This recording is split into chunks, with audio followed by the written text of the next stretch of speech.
Hi Patricia, and shortly I'm going to let you watch the special call I did with my friend on how he actually sell NFTs successfully. In fact, his collection. And before we get into that, I think that I want to sort of give some brief explanation what is an NFT. So NFT stands for non-fungible token. So what is non-fungible token, or let's talk about what is fungible versus non-fungible. So in my hand here right now, this is a $50 note. Now cash is fungible, which means that if I give you this $50 and then you take another different $50, 50 bucks, and then you give it back to me, right? It carries the same value. So this is fungible. It is not unique. Anywhere you go, the $50 will have the same value. It's the same. It is similar, right? So this is fungible. Same thing with crypto coins, like say a Bitcoin. It is fungible. It means that the one Bitcoin that you have, and if you sell that Bitcoin away and then you say buy another Bitcoin, both of them are the same because they carry the same value. Now, NFT, it is non-fungible token, which means that it is not replaceable. It is unique on its own. Like for instance, say the painting of Mona Lisa, right? There are thousands or countless of replicates of Mona Lisa all around the world, right? But there's only one Mona Lisa, the painting, which is in the museum. So everyone else could have the replicate ones, that looks exactly the same like the Mona Lisa, but they are not the Mona Lisas, right? There's only one. So bring that to the digital world, right? It becomes an NFT. So it means that if you say have an NFT, it means that you own that specific digital asset for that matter. So I hope that you sort of have some idea about that. And to give you an example of an NFT is basically something digital. It could be a digital image like a JPEG, it could be an audio clip, it could be a video, it could be some animation. It's basically a digital product, right? But it is more of a digital asset because they can be collectible. So some of the success stories is like the famous one is called NBA Top Shots, right? So NBA, basketball NBA, right? So they release short clips of NBA shots, right? And those were sold as NFTs. And then there are pictures that has been sold as NFTs, or 3D animation, like for instance like Marvel, right? Marvel has sold their comics cover as NFT, so someone can actually collect Marvel's comics cover that is digital, as in like digital image, not the physical comics like in the past, right? So those has been turned into NFTs. So I hope that you have some idea about NFTs, but if you need to understand further, like a video that sort of walk you through to give you examples, you can click a button on somewhere here right now. It should be a button that appears, or probably a link somewhere here, and watch that first so that it gives you further idea. And then once you have done that, then you can continue watching this video where you get to hear the call that I did with my friend that basically advised me, give me some ideas or clarify some of the questions I have about NFTs, right? You can do that. But if you already understand what I've just shared with you and you can grasp what is NFTs, then just continue to watch the video where I did my call. With that said, this is Patrick here, and I hope you enjoy this call.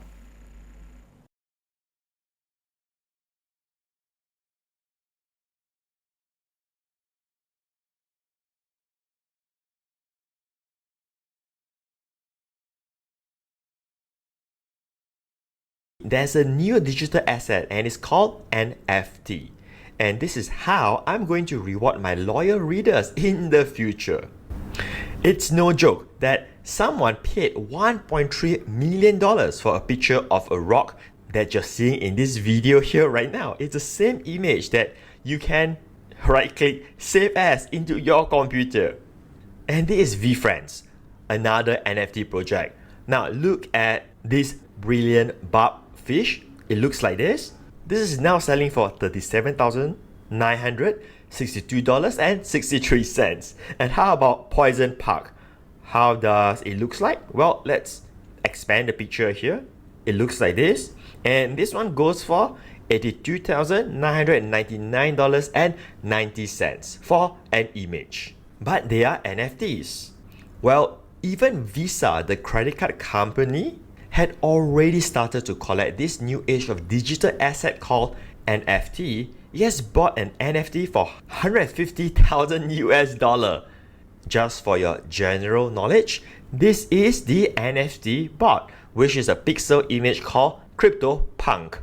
Yes, this image for $150,000. In fact, even big brands are already selling NFTs too, adapting to it. Gucci sold its NFT for $25,000 in an auction. This is how the NFT picture looks like. The horses here, yes, that is the NFT image. Do you know Marvel? Well, Marvel has started selling NFTs of its superheroes as well, like this Spider-Man art that you're seeing in this video. Coca-Cola is the next one. So if you wanted to know how does Coca-Cola NFTs looks like, well, this is one of it, and here's another one. Then, of course, there are many other NFTs being sold today by celebrities too. Paris Hilton, Eminem, Mike Tyson, and so on. In fact, in Malaysia, even a local artist by the name of Wee sold NFTs too, and I believe many of the collectors are also Malaysians. It's basically, the NFT is a music clip with poster picture.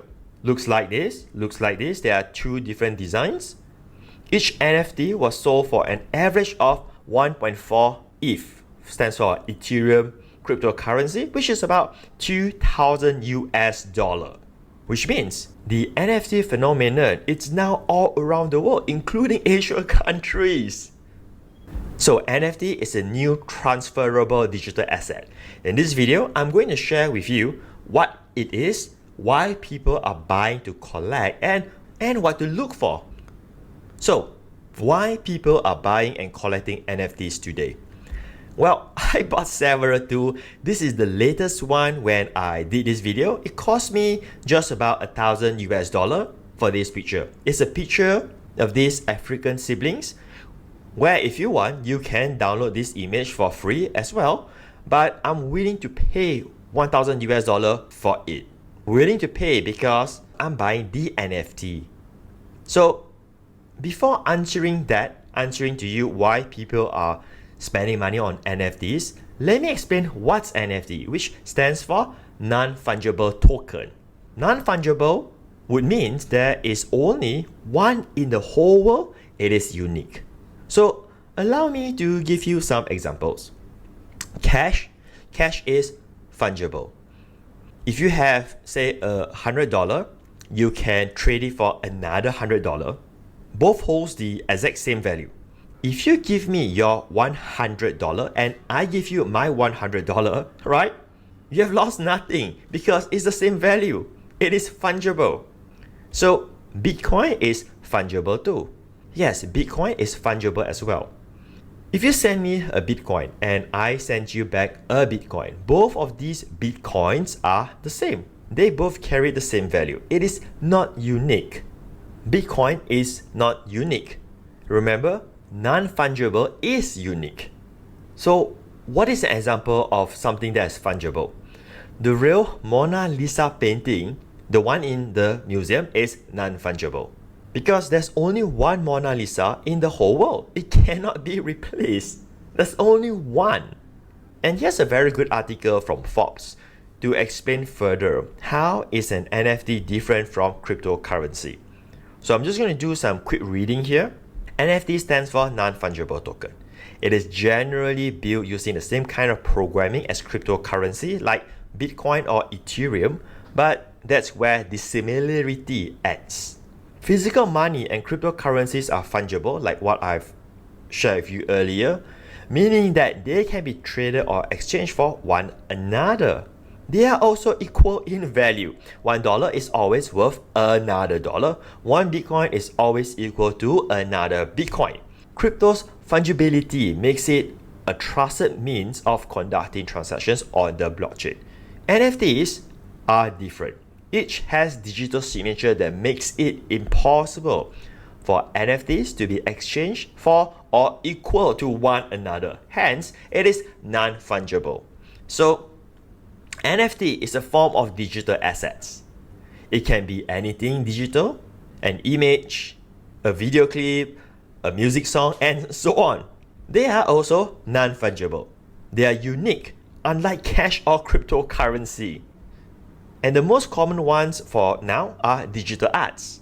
So let's take the real Mona Lisa painting, the one in the museum, as an illustration here again, since it's an art. There's only one, but there are thousands of replicated ones in the world. Anyone could have the replicates to enjoy the art, but there's only one owner. Yes, there's only one Mona Lisa painting in the museum. So let's bring the same concept to the digital world right now. An NFT is one of its kind. There's only one digitally. Same concept as the Mona Lisa in the offline world. If you bring it online into the digital world, then it becomes an NFT. So by using the blockchain technology, a digital art owner can now create a smart contract to transfer the digital art over to a new buyer as an NFT. With an NFT, there will be token IDs as evidence to prove it has been transferred to another owner, just like a receipt. So it is stated inside the blockchain ledger, and you will get a certificate of authenticity that will be yours, being authentic on the Ethereum blockchain. Ethereum, it's a cryptocurrency, just like Bitcoin. So NFT are powered by Ethereum blockchain so that all NFTs can be authentic. Now that we understand what's an NFT, let's go back to the question. So why collect NFTs as a new digital asset? Well, there are 4 solid reasons why people are investing in digital assets today, but you must also understand it is now the digital generation where there are new types of assets that are digital. We are moving in a whole different time right now. First, in the digital generation, they are already buying digital assets prior to NFTs. For instance, they are already buying digital assets in apps and games such as in Farmville, Minecraft, etc. They buy armors, outfits, weapons, and so on. All of these are digital, mind you. Try going to eBay and search for Minecraft tokens or swords. You will see people are selling digital goods right now. And right now, the digital generation is booming. So somehow the next generation of people are already trained to buy digital assets, and it's a norm. Next, nowadays the new generation are likely to be trading more cryptocurrency than stocks or shares. They are willing to buy crypto coins, digital assets, even though there is no physical product or sometimes a company behind it. Furthermore, I think the digital generation loves to have more freedom with cryptos. They can see their investment 24/7 and trade, and just at their smartphone. They could be trading even while working or watching YouTube or just doing anything that they like. And then even Facebook has gone into metaverse. Metaverse is where people are connecting, playing, and so on, where digital assets will flourish. If Facebook has changed to Meta, the name, and is also going to that direction of metaverse, it's kind of obvious that digital assets are going to grow tremendously. Why digital assets are valuable? Alright, let me share with you why. I can relate to it to almost the same concept as cryptocurrency of why they are valuable. The first one is durability. This is an asset, digital asset that cannot be damaged and doesn't require maintenance. It is durable. The second one is liquidity. You can sell it right away because again it's digital, doesn't require all kinds of administrative work. Third, limited supply. Any asset that has limited supply will always be more valuable. And lastly, potential of high income. Yes, potential of making money. Interestingly, digital assets work very differently than a physical asset as the value is highly influenced by the social agreement of the market. So let's go through each of these, shall we? The first one is durability. It's an asset that will last forever. The asset doesn't wear off. Imagine if you have an asset that even after 10 years, it is still being preserved well.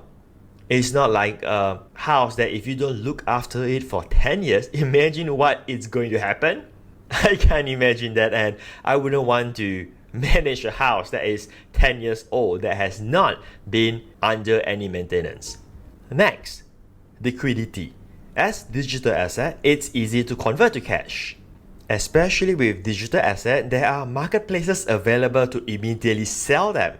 Personally, I like to have assets that I can sell at any time I want. The easier way to explain about liquidity is comparing stocks and real estate. Both of them are assets, but one allows you to liquid in 24 hours so long it is not the weekends, and the other one, well, it's quite unsure when you can sell it. If you have, say, Amazon stocks, log into your stock trading account and you can sell it there immediately, right? For real estate, the buyer has to view your house and see if he or she likes it, negotiate with the potential buyer, getting the bank loans and making sure that they can get approved, and so on. For instance, during COVID, I cannot imagine how horrible it was for those who needed money and cannot liquid off their properties right away. Next, limited supply. Gold is limited supply because there's only so much to mine in this world. You can also see the price of gold has grown so much because there are just limited supply. Bitcoin is also limited. One day all Bitcoins will be mined. This is the same case for almost any cryptocurrency. This is why they can also become valuable. And what else would be considered limited supply in terms of an asset? Premium location properties. Now, this is not digital, right? Just like gold, it is not digital. But I just want you to understand, what do I mean by limited supply? Premium location properties are limited. There's only so and such space available in a location, like New York, Shanghai, or London's prime area is very expensive. Most people who work there need to stay a bit further as they cannot afford to stay in the city. It is just too expensive for them to buy or rent the place there. Same with NFTs. Do you know that they have limited supplies too? Like CryptoPunks, one of the original NFTs project. They only have 10,000 units. Right now, the cheapest CryptoPunk, here it is, yeah? It is at least 300,000 US dollar.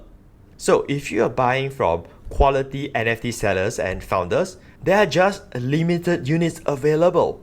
Next thing that I want to ask you is this, is that if you keep money in your bank, do you make about 4% per year? I'm not sure how much your bank it is giving you in terms of the interest. Well, even at 4%, it is still okay because you still earn something, but frankly, if it's lower than that, it may not even be enough to beat inflation right now. Just my personal opinion, I feel that for the digital generation with digital assets, 4%, it's really not acceptable anymore. Maybe 4% per month instead of 4% per year. Digital assets has high income potential. We all know the story of Bitcoin, right? In 2011, Bitcoin was just about $1. And right now, it has passed over 60,000 US dollar. How much incremental that is? For sure, it is more than 4% a year or even 100% per year. Seriously, the speed of wealth is no longer the same as the past. It is no longer working in a linear line, my friend. Now let's look at this CryptoPunk NFT as a mean to understand high ROI, return of investment. Now, this is not some financial advice. I'm not asking you to blow away 300,000 US dollar on a CryptoPunk tomorrow, but let's see this. Okay, let's expand the stats there. This is the transaction history. The last price of this image, which is an NFT, was $2.3 million for it. Yes, US dollar, 2.3 million. Now, even if you get it at what this guy did for $8,117 here, I think it is still an insane ROI, right? From $8,000 goes up to over $2 million. But I'm going to share with you another shocking truth here right now. Get ready for this. What's even more interesting is this. If you Google for how much were CryptoPunks originally, they cost in between $1 to $34 each.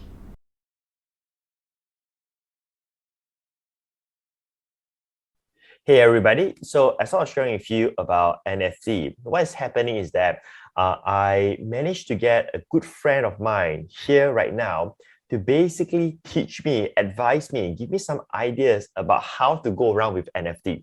But I want to share with you a little bit about my friend here, which is something that is very remarkable. So Gerald is actually an e-commerce expert.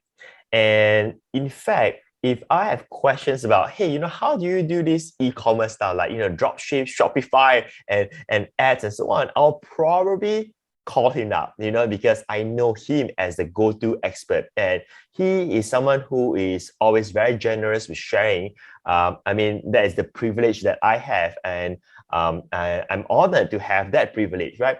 So one day, while we are chatting on WhatsApp, he was sharing with me about NFT, and all of these were so new to me. Although I sort of know about NFT, I purchased some NFTs as well, but not to the degree of what Gerald has been exploring at that time, right?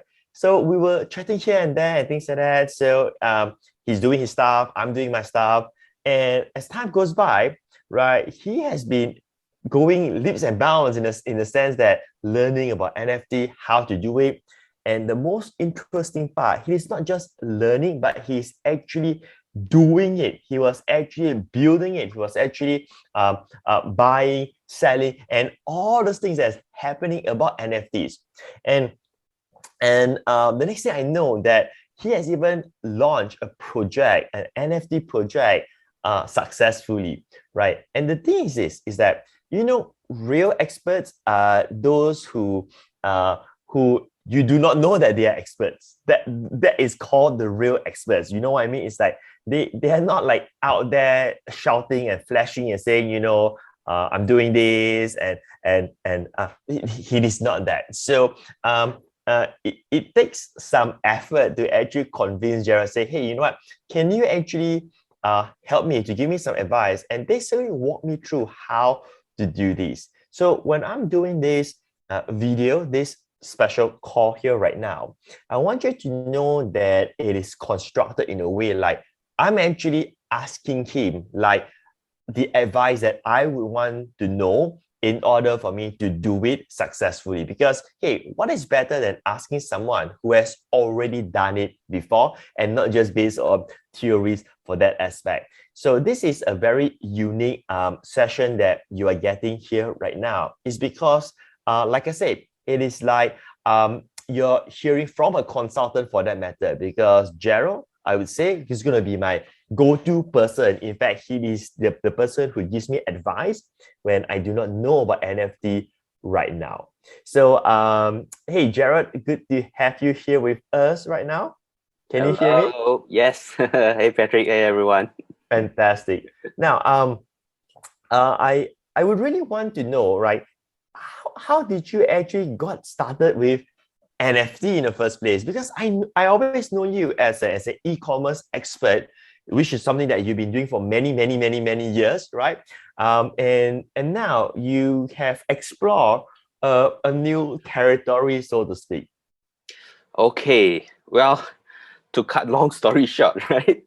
I mean, basically, I mean, yeah, Patric has shared a little bit. I've been doing e-commerce for the past, in 6 years right now, since 2015. Doing pretty well. And so this year, I remember February 2021, I bought my first ever, it was Dogecoin, right, back then. Uh-huh. Dogecoin was like, how many, I bought it like 7 cents, right? I bought it at 7 cents. It was high to me at the time because Uh-huh. my friends bought it at 1 cent. And I was like, oh crap, I got it at 7 cents, like already 7x, right? So that was the first time buying crypto. I don't know what is crypto. I don't know anything, like zero, like beginner. My friend had to teach me that, okay, download Binance app, click here. Here's where you buy, here's where you do this, do that, and all. After, I don't know, after 1 hour, finally I bought some Dogecoin. And turns out that investment, I profited like, I can't remember, a few thousand ringgit. And I think it was fun. It was sweet because it was my first ever purchase, and I was like, I don't know what I was even doing. So that was my first introduction to cryptocurrency, so to say. And then the next few months, I started playing around with. I used the word playing around because I wasn't serious. It's just I want to experiment. I want to experience what's the hoo-ha about and all. And I was just there's this term called meme coin, or some people call it, part of my language, shit coin. Right? You call it shit coin, some call it meme coins to sound better. And so I started, investing in that. We win some, we lose some as well. I got scammed multiple times. With all the meme coins, right? Yes. Right. And I win some. And I would say throughout the journey until today, has been how many months now? 9 months, right? 9 months feels forever, but 9 months, I would say, my few wins. I think I probably, in fact, my ratio is quite high, right? I think if I have a spreadsheet, I literally list down all the coins that I buy. I think I bought like 40, 50 over whatever coins that you can even imagine, all the funny names and all. Right. My wins are so much, in terms of dollar value, so much higher than my losses and my scams. So I'm happy for that. I'm still in a green zone. Wow. Right? But I learned a lot along the way, right? And that is how I got started into all this cryptocurrency and stuff. And then I remember May and June, that's where I started. I mean, I heard of NFT, but I didn't really pay attention because back then I was still, focusing on the meme coins. And then if you guys know, you can search for him online. Alex Becker, one of my friends. I believe Patric should know as well. Alex Becker in internet marketing world. He has been, he talked a lot about NFT as well. So that's why I was like, hey, let's check it out. I bought my first ever NFT. I remember 0.01 Ethereum. That's pretty much, because I started from zero. I don't know what is MetaMask. Some of you might. So if you don't understand the terms that I'm explaining, it's okay. I mean, you can always Google search literally and gives you all the information that you need. True. Literally, Google search and YouTube. So if you don't understand anything that I say, the jargon and all, it's okay. We are all learning together. And so I remember I bought that NFT. It was a game. It was a French fries. It was I didn't choose it. It was randomly minted. So I paid that 0.01 Ethereum, and I do it through my phone that time. Remember, I didn't know what I was doing. Right, I was like asking my friend, "Hey, what do I click? What do I do?" It's my first time. Right. Finally, I got my first NFT. It was French fries. It's so funny. But few weeks later, I sold it for 0.03. So I got a 3x ROI. I was satisfied, because I made like, I can't remember conversion back then. It was like a few $100s. I was like, hey, not too bad. for Precisely, yeah. just a few But clicks. it was a game. This NFT was like a short game or like a video. It's a character in a game that they're going to develop. It's They're like an about to launch. avatar. It's an avatar. It's not really a full game, right? It's just Yeah. the character, right? Yeah. Yes. And Okay. I don't know. It's called what is it again? Orisi something. I think that game was like it reminds me of a game that I played like 20 years ago, something like that. So I think we have seen it before, just can't remember. Right. But basically, yeah, it was just an avatar because they are developing the game. Anyway, that was just for fun. And I was like, hey, I make some money again. Okay, cool.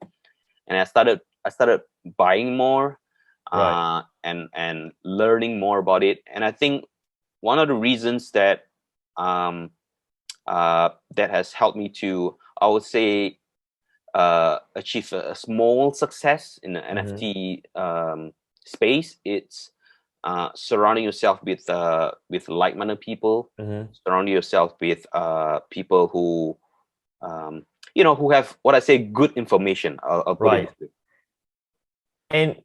And how do you see this NFT? I mean, why is it such a valuable digital asset for that matter? Okay, to cut long, I'll put it this way, right? NFT, it's so subjective that sometimes, honestly, it doesn't make sense. And someone very successful said this. He said it sometimes it doesn't make sense. I'm quoting him. And why I'm saying that is because if you look at, for example, in an NFT photography niche, so there are many different niches, right? You have gaming niche. You have I'm in a photography niche because we launched a solar coffee project, which we're going to talk more later. And then we have, there's so many kinds, right? And you have the art block where they sell those, paintings and all that sells for millions of dollars. So the question is, why would people pay so much money for a JPEG? Or for a painting or for a picture? Right. Sometimes there's just no answer. Right. Some people say it's money laundering. I don't know. Some people say it's washing money laundering, whatever term you can ever. Yeah. Some people. So if you think about this, right? If you look at before cryptocurrency, before NFT, like 20, 30, 40 years ago. Right. Just look at the painting behind you, right? People pay for Mona Lisa and all these paintings, right? Real, they pay millions of dollars, right? Right. Same question, why? Right. Why? So it's the same thing. Now that the only difference is now it's digital. That's just the big difference. Instead of the Mona Lisa where you can touch the painting and all. Yeah. Now you're buying, a painting, for example, but it's digital format. But of course, you can always print out and frame it out. Right. But to me, it's also collectible. But it's a digital format, and I'm sure if you're watching this video, all of you know that digital is the future. Look at Facebook. They rebranded the entire company. They're going real full force on digital, metaverse, and all the stuff. So it's the future, right? And there's one thing that I want to quickly touch about. It's about, so if, again, NFT is so broad that you can use it for so many different utilities, so many different usages, right? Some is just, selling the art as it is. There's no utility, nothing. Some, like us, we combine with philanthropy, right? Charity, where you purchase our NFT, you also, part of sales profit will go to a charity fund. Some people use the NFT as a token where if you purchase this NFT, you get access to our membership club. Right. So in this membership club, that's where you get all the, the top secret or all the good stuff. Right. So same like if the old internet marketing way where I'm paying X amount of dollars and I get to join for an ultimatum, or I get to join a membership. It's the same concept basically, if you think of it this way. Right. And just Gary Vee launches his where if you buy his NFT, you get access, depending on which level, you get access to him one-on-one or group coaching. You get to join his conference. You get, a lot of early access to his projects and a lot of other things. So, there's just NFT to me. I look at it as it's not just a photo. Like there's so many things that we can use it for, depending on how you want to use it in a sense. Right. I think it's a paradigm shift, right? Then it is something new that people find it not used to accepting this new norm. So it's a paradigm shift, and I think that we are just at the very beginning of it. So there's still a lot to explore, right? I mean, that's my opinion from business and marketing standpoint, not much on technology standpoint, because I am not a technology expert person and stuff like that, right? And in terms of selling NFT, there are two things here. One is that, like just now you mentioned that you bought 0.01 ETH or 0.1 ETH Ethereum, and then you sell it for 0.3 ETH. Yeah. 0.003 or 0.03? 0.01. I sold it for 0.03. Right? So that's one way of selling. And the other type of selling is where you actually create your own NFT collection. And the term they call it as that you mint your own NFT collection. See, I'm using the jargons right now. So so before we jump on that, I'm just curious. This is just an impromptu question and just coming. When you buy at 0.01 and you were able to sell at 0.03, did you do something, or because that NFT is sort of hot, like in demand, and someone just saw your listing and they just bought it, or you did something to sell the 0.03? I didn't do anything. I mean, I didn't run Facebook ads and the kind of marketing to promote it so that people buy. So the good thing about NFT that I really like, again, I come from a point that I come from a science background, right? So doing internet marketing for the past 10 years has been a challenge for me. I'm not a tech guy. I'm not a website guy at all, but I self-learned, right? So when it comes to NFT, I like it so much because if you compare with buying cryptocurrency, the meme coins, you got to look at charts, right? And people are analyzing Bollinger Band and all this thing. I don't know. Oh, yeah. I'm not that guy. Right. So NFT is easier for me to understand. And I feel it's my strength as well because, again, there are many factors, but assuming the project it's how to say is hot, is doing well, you have healthy sales volume and all, people are buying and selling every day, then you're in good hands because at the end of the day, the only risk with NFT is that nobody wants to buy your NFT. That's the only risk that you have. Right. What I mean by risk is that you have, so if your goal is you want to flip it for a profit, right, and you cannot find a suitable buyer, someone wants to buy from you from your target price, then you're stuck with the NFT until you find a buyer. So that's the only risk. But if you're planning to hold it for forever, for a long time, then there's no risk at all because you decided to hold it. And so and so with regards to selling it, there are a few strategies. Probably that specific example of 0.03 was I set it at that price because my French fries, that NFT, right? It was quite unique.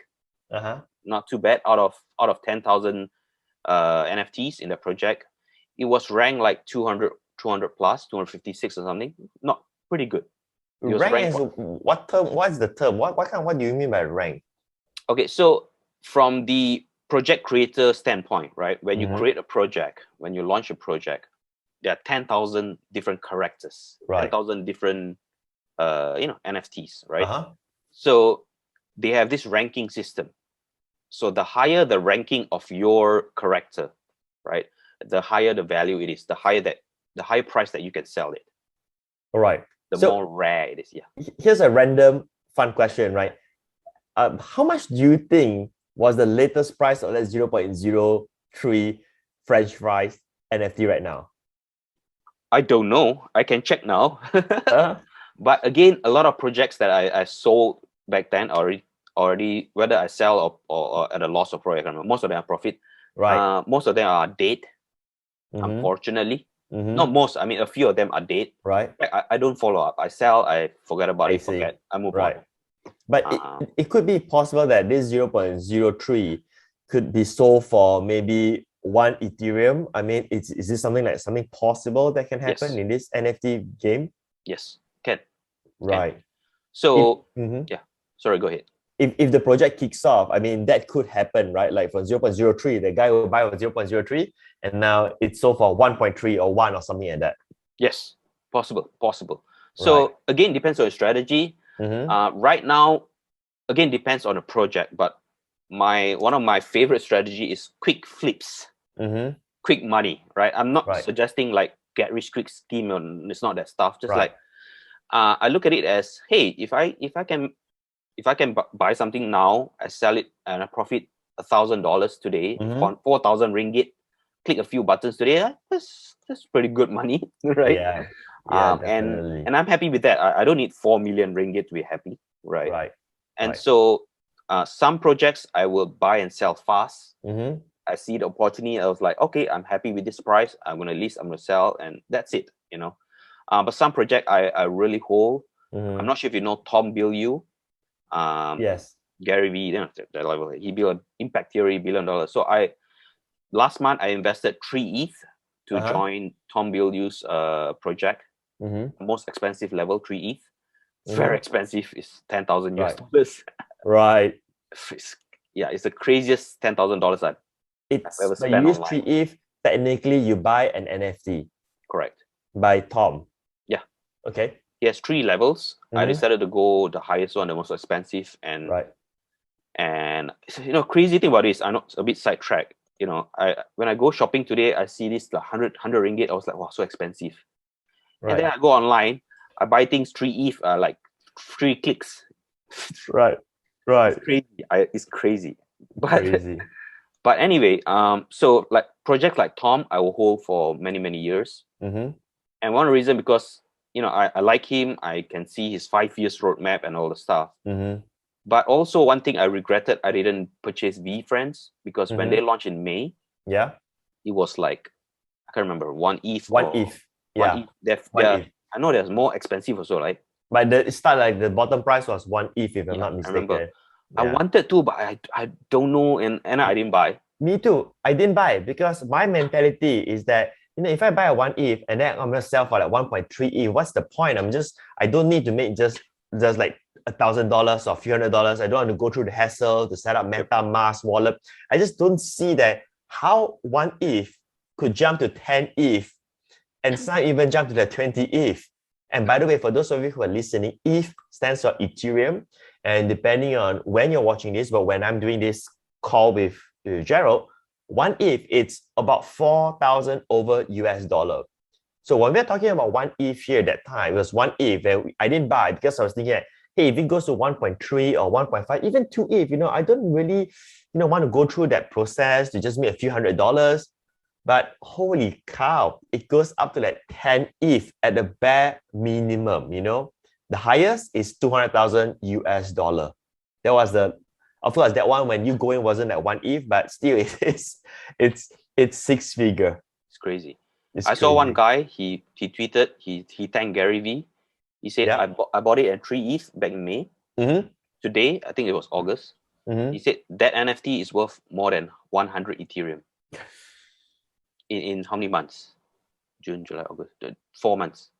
Crazy, yeah. I was like, damn it, I should have bought it. Yeah, you're right. So again, we can't predict the future, but yeah, some projects is worth to hold long term.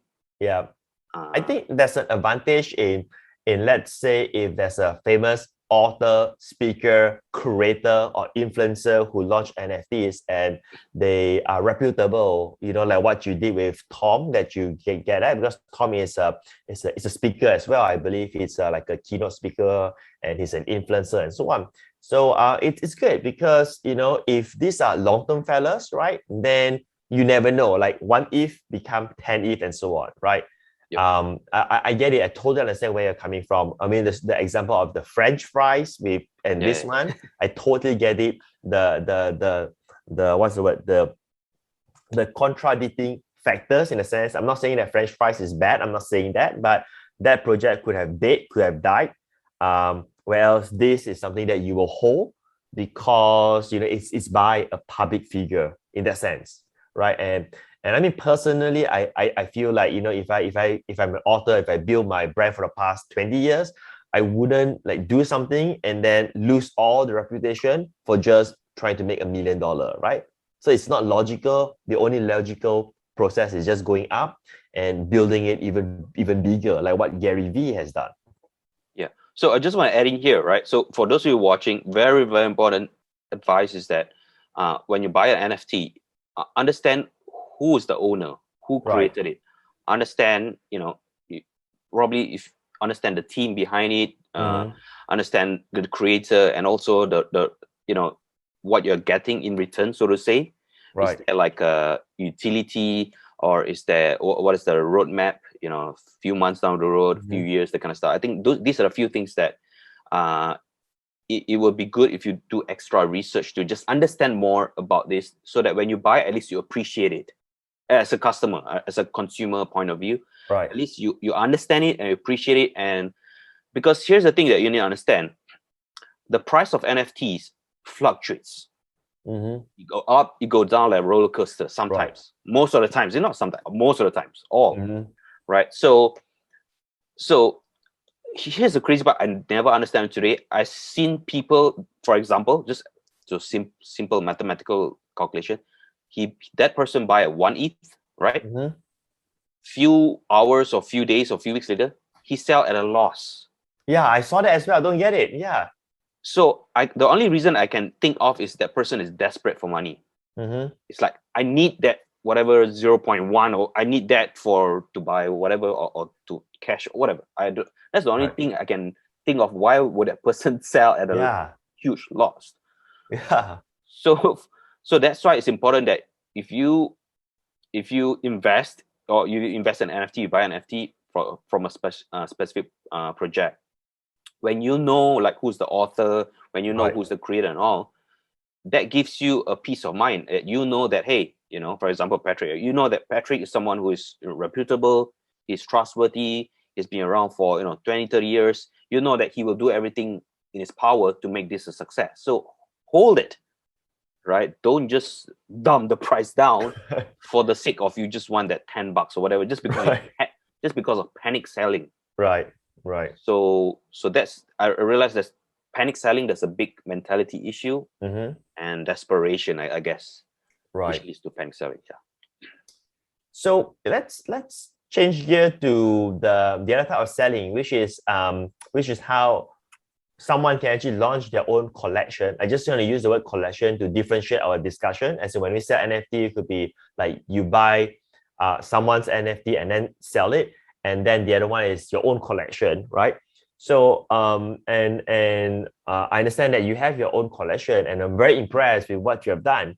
And the reason why I find it very fascinating is that because you're doing it in a way that is very different compared to, let's take the example of Gary Vee or Tom again, right? I can't pronounce Tom's surname, so this is why I just call it Tom, right?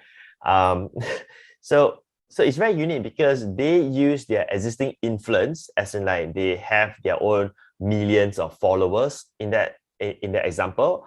They have millions of readers and so on. So they leverage on that, right?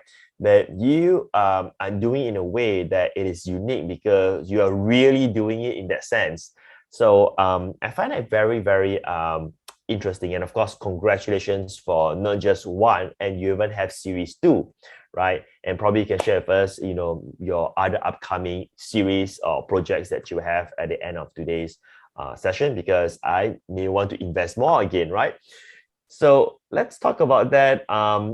Let's start with like from the very first inception of the idea, because we won't have the time to think like, hey, what kind of NFT should you create, right? Yes, I already know what NFT that I want to create, but from the process of that first inception of, okay, this is what I'm going to turn into an NFT, what are the preparations to do, like before you actually list in the marketplace to sell? Let's say we sell in OpenSea as an example. So before we actually like technically press mint, put it in the listing, what are all the preparations that needs to come in first before that day?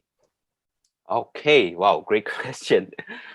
So for the context, right, before I go into deep, technical analysis explanation is we launched a project called the Solar Coffee Project. Yes. And so it's basically a short story, right? Sorry, Gerald, let me just interrupt, right? It's really good that you give some history of it, because then we and I can actually understand that whole thing. Like, because when we mention Solar Coffee, I don't want my listeners, my followers to like, hey, what are they talking about? You know what I mean? So they so that they know what you're talking about as like your project. Share the story lah. Okay. Yes, yeah. Got it. All right. So basically, I know a friend who's called Alex So. So happen we have the same surname. Yeah. Right? He's from Singapore, and we are not blood related, right? Maybe we are, our ancestors are related. I don't know. He has checked. He has tracked all the way to China. I have not. So anyway, but I know him. He's let's just say he's a world-renowned photographer, right? He used to be ambassador for Nikon 5 years. He has won a lot of awards, and he speaks in the forums in China. He's do a lot of crazy stuff. Like, I wouldn't say crazy, amazing stuff as a photographer. Right. And so I know him, and so before that, I stumbled upon 2 NFT photography projects in OpenSea, and they did extremely well. The first one was just a black and white collection, black and white photos. And when he launched, it was only $60, 0.02 Ethereum. It was $60 back then, right? That was, I can't remember which month, probably August. And thanks to Alex Becker, right? Alex Becker tweeted about him. His project went viral. It shoot up to 7 Ethereum, which is how much? 7? Yeah, 7 Ethereum. I think that time was like $25,000 or something. Right. $60 to $25,000. And so it was a pain for me, because I remember at that time I wanted to buy the $60. I don't know which one to choose. Right. There were so many choices. I was like, what to choose? Who will buy this NFT from me? I have so many uncertainties. I was like, I want to buy. I was in my phone. Right. At the end, I didn't buy, and then sold out. And then 1.5 weeks later, the cheapest NFT, because the price shoot up, was $25,000. I was like, regretted lah. I was two clicks away from buying, and I didn't buy. So that was the first experience of NFT photography. I was like, wow, this is possible. It doesn't make sense. Like why would people buy, $20,000 of piece of photo and all, right? And then the second one was a project called Twin Flames. You can just search in OpenSea.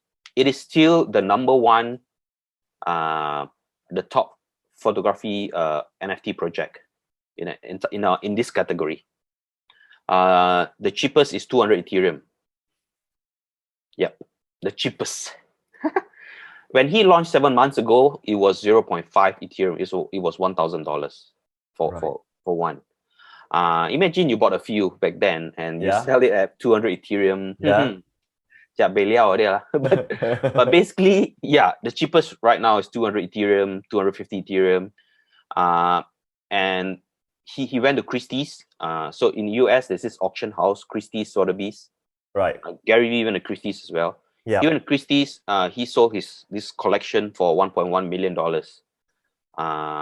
Break some records over there. You're right.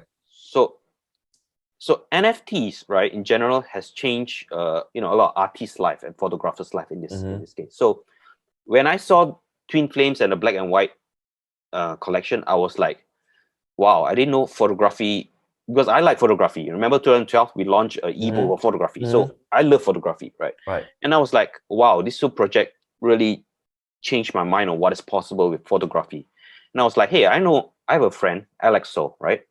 So I reached out to him. I told him, hey, do you know what's NFT and all? He was like, I heard of it. I don't really know what it is. Then I shared him and all. And he was like, let's try it out. Let's try it out. Right. And so then we proceed to brainstorm some ideas. And so in the context of NFT photography, or how you launch it, is basically all you really need. It's photos, JPEGs, and description. Right. basically, essentially, you need these two. These are two core core components that you need. Right. So Alex was like, I mean, he has millions of photos because he has been taking photos professionally for 30 over years. Whole world, right? For Canon, Nikon, all the big companies and all. And he was like, I was like, choose whichever you want. Here, so many. He was like, let's choose Ethiopia because before lockdown, COVID, the last country he visited was Ethiopia. And he was at the mountains. He was with the coffee farmers because he goes there to what do you call that? To source coffee beans from there because he owns a cafe in China, coffee cafe. Okay. They have it's like a laboratory where they mix all the beans and they sell to big companies. It's very interesting stuff. So basically, that's why he went to Ethiopia, because source the beans direct from the farmers, right? And when he was there, he realized that the people there are so poor. They have no clean water. Those living in the mountains, 2,700 square feet up in the mountains, they have no water. The only water that they have is rainwater. No rain, that's it. No water. So in the mountains, in order, they have to dry the beans because they have sunlight. They don't have water to wash the beans. But below the mountain, the coffee beans is a different process. They have water there, right? So they get to wash the beans. So on top of the mountain, different way of processing the beans. Mountain top at the bottom, different way of processing the beans. So basically, they're very poor there. They live in a house made of, the walls are made of cow dung, dried cow dung. It's not smelly, but and then the roof is made of those dried leaves, look like banana tree leaves and those, all kinds of leaves, like stack. And so they live in that. And in the house, what Alex realized is that he was wondering why daytime everyone is outside the house, very busy, walking here, walking there, play, the kids play. Nobody's inside the house. Right. Sometimes they're cooking, you can see the smoke. Right. And he realized that maybe because there's no light in the house. No lights at all. So so at nighttime after 5 p.m., when the sun goes down, pitch dark. No lights. Right. Like you have lights, so you look handsome and all, you have all the lighting, or I have lights and all, a bit dark. But there, no lights after 5 p.m. Black. So imagine if you are in the dark right now, right, Patrick? I'm sure you'll be angry, right? You call TMB, like you'll be like, where's my electricity? I want aircon, I want all this. Right. They had nothing. Right. No fan. I don't think they have fan there. No, I mean, these are a mountain top, right? No fan, no lights. This is their life. No water to drink and all. So Alex was like, my goal, I want to install solar lights for them because they have sun. So solar lights. And for the context, right? 10 years ago, Alex did two other projects. One is the rice project where they gather funds. They donated 21 tons of rice to Philippines and Sri Lanka because they're hit by tsunami. Right. 21 ton of rice, that's a lot. Yeah, that's a lot. And then they did a road project in Cambodia where through his photography, he took photos, he did exhibition in Singapore and all. They raised funds to other company. Right. They raised funds and they built a 3.7 kilometers road in Cambodia, in a kampong, in a village, where now they can access to ambulance, the hospitals, schools. Wow. Without their road, they are hopeless because in the jungle village, no road, and they were saying that they thank Alex, like, thank you for changing our lives, right? Because now with this road, their life changed. They can walk out of poverty. That's what the word they use. So with this solar coffee project, again, the same thing is we want to give lights because, I mean, as a father myself, right? I mean, we want our kids to be able to study. Imagine at night.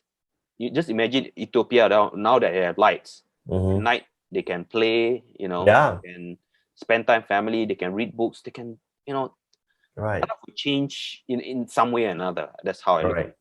Right. So that's why we call it solar coffee project. Right. Solar lights, coffee because coffee beans, coffee. Right.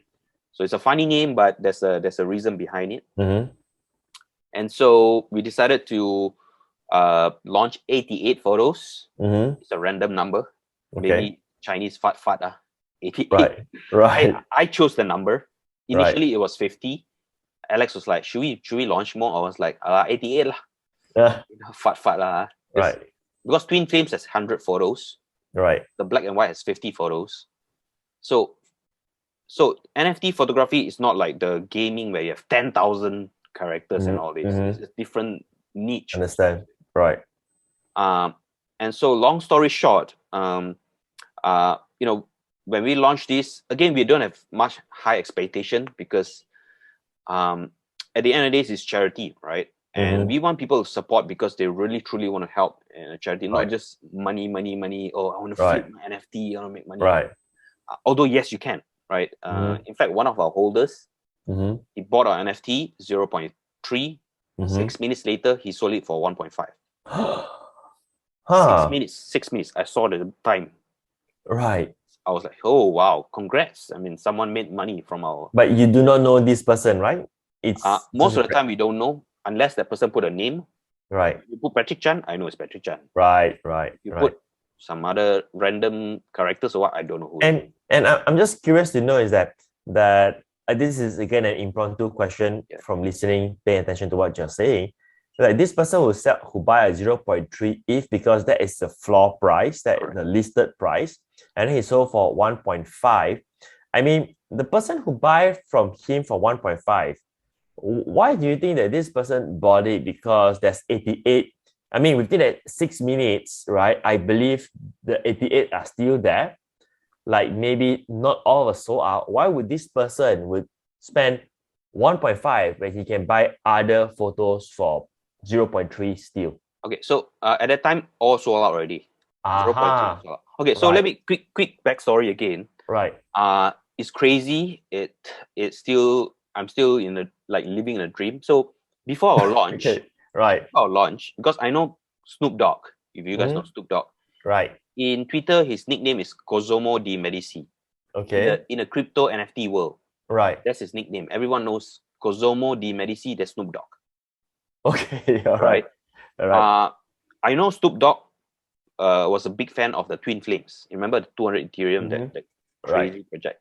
He collected some of them. I don't know how many, maybe one.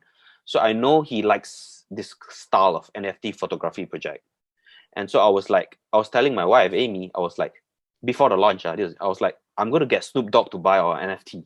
And she was like laughing. Right. He was like, how are you going to get it? I was like, I don't know, law of attraction. But again, law of attraction, yes. But I was like, I'm going to use the power of Twitter. Again, because I've been playing around, testing with Twitter and all. And the past few weeks, Cosmo has been liking my comments. I was like, yeah, I'm getting his attention. Right. In a way. But I was like, I'm gonna get Snoop Dogg somehow. I don't know how, I don't know when, why, or I'm gonna get him. Kind of like law of attraction stuff. So funny story, we launched on Saturday. We launched on Saturday noon, 12 noon, Malaysia time. Right. I remember it was like 1 a.m. that night. I was still hustling with my crypto friends and all. We were online, and then we were like, because night time is where US very active, right? Our night time there is like they're very active. It means their night time, right? Yeah, their lunch time. Their lunch. You mean our Malaysia midnight? Lunch? Yeah. Our midnight time. Our midnight, which is their noon. Okay, all right. So I was still hustling, being active in Twitter and all. And long story short, one of my friends tweeted about our project, Solid Coffee Project. And he tagged Cosmo as well. He tagged a few people. Cosmo was one of them. Suddenly, Cosmo replied. He was like, how can I help, sir? Sir is a jargon in a NFT world. There are a lot of jargons. Right. SER, sir, is like kind of like a formal way to address someone. SIR, sir, like sir. So, and he replied, when we all go crazy, like, holy shit, like Snoop Dogg replied to my tweet. How did your friend was able to tag him? Because they're not friends in the first place. Anyone can tag anyone in Twitter. Oh, anyone can tag anyone in Twitter? Yeah. Anyone can tag anyone. Just put alias and the whatever. Okay. I can tag you, you can tag anyone. But whether the person responds to you, that's another question.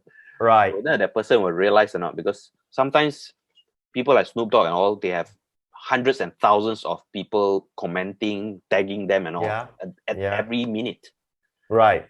So suddenly, Snoop just reply to him, Mm-hmm. and we go crazy here. Snoop asked how can he help, and we're like, oh, then but before that, I sent a private message in Twitter to Snoop already, to Mm-hmm. Cosimo Di Medici, Okay. and I was like, sharing him about our project and all, and then a few minutes later he replied to my DM, and I was freaking out. It was 2:32 a.m. I was like, you can't imagine like Snoop Dogg Yeah. messaging you, right? It's like, how in the world it's just not possible. I don't know, but anyway, Right. it was like dream come true. So he Mm-hmm. messaged me. He asked about our project, and I explained to him. He asked about the charity stuff, like, Mm-hmm. how you guys gonna do it and all. So I explained to him. And the funny thing is, I was like, so Alex and I are new in a NFT space as well, right? Uh-huh. So, but we want to build relationship with other photographers and artists as well. Right. So one of the things that we like to do is we like to have a Zoom call and just Mm-hmm. chit chat. So that's what we did with the black and white collection, the artist. Uh-huh. He's our good Right. friend. And so I texted Snoop. I was like, hey, is there any way we can have a chat? Or I can't remember what I say, something like, like a Zoom call or something. Very naive, request. With Snoop, right? Let's say, can I have a Zoom with you, Snoop Dogg? Yeah, Right. I didn't ask can I have a Zoom call, but kind of like I asked in a nice way, like, is there, maybe you can get I can't remember what I say, but then he was like later he replied, he was like what he said he said something like not to be rude, or not to be like not to be rude, something like that, but he said I don't do calls.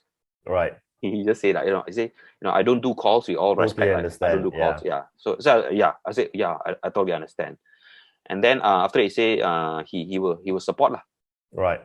So a few minutes later, we got email sales notification. Cosmo bought one of our NFT. It was a beautiful waterfall. And then I was like, thank you so much. And one of my last messages to him was like, I hope you can help to spread the awareness lah. Kind of hinting to him, spread the awareness, Right. And a few minutes later, he tweeted about us. Right. He tweeted about us. That's where everything go crazy. Mm-hmm. Before he tweeted, we probably sold about less than 20 NFTs at that time, I think. Once he tweeted, right, 3 minutes later, all sold out. Oh my gosh. All the 0.3, the 0.3 is the min price, like the original min price. Right. 3 minutes all sold out. And then of course FOMO, right? Fear of missing out. People, because it's getting viral and people are buying, buy, sell. That's where how that fella sells 0.3 to 1.5. Right. Because I think he listed at 1.5, and the floor price did went up to 1.5, and I think 1.5 at that time was the lowest, the cheapest they can get. Mm-hmm. So I think that fella so happened. A few people sold at 1.5, 1 ETH, 1.3, something like that. So when other people sell, so the collections have 88, right? Yep. So the floor price was 0.3. But when one person says sells at 1.5, which means that on average, the floor price changed, right? Okay, so floor price in OpenSea, right? Mm-hmm. It's basically is basically the floor price means the cheapest price that someone listed in that collection. So if let's say I have 88 photos, right? If 87 people didn't list to sell, for example, but there's one fella list at whatever 1 Ethereum, for example. Right. So your floor price is 1 Ethereum. Okay. If that fella, one person lists at 0.1, your floor price is 0.1. So depending on the cheapest fella. It doesn't depend on how many were sold at whatever price. Doesn't do. So that floor price is not accurate because it doesn't really represent the entire collection. True, correct. So people, so some can, so out of 88, for example, our project, most of them are holding, as in they're not listing for sale. They didn't list for sale because they plan to hold long term. Right. But yeah, there are also people who want to list to buy, sell, and nothing wrong with that. It's normal for people to buy and sell. It's right. In fact, we encourage, because as a as a creator of the project, we also want our holders to make money. True. And At the also, end of the day, it's a secondary market opportunity. it's a win-win for everyone. Yeah, Look right, at it this way. right. So you buy, sell, you make money. That's good. I'm happy for you. It's like Mhm. it's not like I'm angry. Oh, why you sell? No, I'm happy. You buy, you sell. Right. You decide. We can't control. Mm-hmm. Although there's a way to manipulate it, but we don't Mm-hmm. do all the kind of shady stuff. There are a lot of ways to manipulate. Right. We're not gonna talk about that. Right. But prior to Snoop Dogg getting involved, right, you still managed to sell very successfully, very impressively for 20 over, slightly 20 over NFTs at 0.3. That was fascinating. It's like, is there any active action involved, or was it relying mostly on the marketplace in that sense, that time? For my case, it's basically friends, Mm-hmm. friends supporting our project. Right. That's just it. Which is a normal thing to do, because if I launch my NFT, I will also contact, hey, Gerald, would you want to have a private sale before we go live, or when we go live, would you want to go in at a so-called floor price? I think all arts in this world do that, not just in the digital world, right? Correct. Like friend will get the privilege to get in first or get in on the day it opens, right? Correct. Yeah. And so But we spend zero on marketing, in fact. But my another, I would say, interesting question is that, but your friends wouldn't understand NFT, right? I mean, like for instance, for me personally, I can just be like very transparent to share with you. I mean, you invited me because I'm your friend, but I didn't buy the first series because I don't understand it yet. Right. It's like, I don't even have a MetaMask wallet for that matter. So I mean, you know what, I like to help, but this is not something that I'm used to. That once I understand it, then when you have series 2, then I say, you know what, of course, count me in. I will be more than happy to support and also to be a collector. Really, because it's a win-win relationship. So going back to that, right? Your friends, like to find 20 friends who understand NFT. I mean, I'm just trying to understand, like how would you get started with that? So yes, some friends who I reach out, they don't know what's NFT, or they know but they don't have, like you say, they don't have MetaMask, they don't have this, they kind of like, they're not interested, like, in other words. But of course, most of them who support our project, they already know. They already know what NFT. They already some, I'll say most of them are already buying and selling. Maybe one or two have not, like first timer, but they are willing to learn and all. Right. So just, it's, in fact, to learn to buy is not hard. You just need MetaMask. You just need to load your MetaMask to Ethereum. True. That's it. Just 2 steps in that sense, lah. It's the paradigm shift. It's like Correct. Some people still don't even have Ethereum yet, for instance. Correct. And I'm not saying that that's good or bad. I'm not saying, hey, you should have Ethereum. How can you not have that? I'm not saying that. A lot of people don't have Bitcoin today, right? I don't have. Yeah, right. I'm not really a big fan of Bitcoin. I know it's a bit sidetracked, but I look at it as, yeah, I buy Bitcoin at whatever. I don't know the price. I don't follow. Let's say 60,000. Right? Yeah, it pumps up to extra 5% or what.